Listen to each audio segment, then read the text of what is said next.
তোমাদের তো দেখিয়ে দিলাম তখন সব কাটাকুটি সবজি কাটা। রান্না যে কে করেছে সেটা তো তোমাদের দেখাতে হবে, সেটা পুরো রহস্য রয়ে গেল।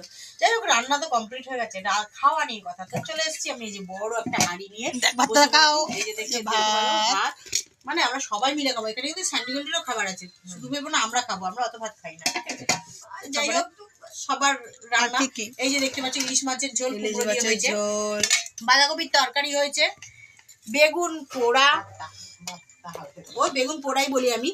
আর এটা হচ্ছে মূলো শাক বাটা। আর এটা দেখা, এটা কি আছে? আর এটা হচ্ছে মাছের তেল, আর এটা হচ্ছে শুক্তো। দেখে নাও, শুক্তো। তো মোটামুটি খাওয়ার কিন্তু আইটেম ভালোই আছে, অনেক কিছু। খেয়ে উঠতে পারবো কিনা বলতে পারছি না, তবে দিতে শুরু করেছি, খাবো গিয়ে লাস্টে। খেতে বসে গেছে, সব খাবার দেখালি তো আমি। আমার ছেলে খাবে ডিম দিয়ে, ওর খাওয়া কিছু না, ডিম দিয়ে।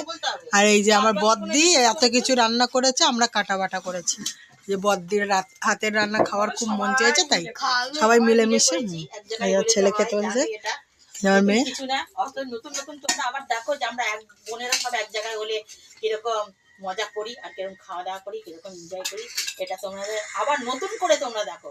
আগের জন্ম দেখেছো, এবার আগের জন্মে সবাই আগের জন্মে দেখেছো, খেয়েছি এই জন্মে, এবার এই খাবো। আগের জন্মে আমরা সব দেখেছো, এখন এই জন্মে দেখো আমাদেরকে সব খেতে বসেছি। চলো তাহলে আমার ছেলেকে খাইয়ে নিই। আর এই যে ডিম দিয়ে আমার ছেলে খাবে, ওর এত তরকারি থাকতেও ওই ডিম দিয়ে খাবে। তো চলো টাটা, খাওয়া দাওয়া কমপ্লিট করি আমরা, তোমরাও করে নাও।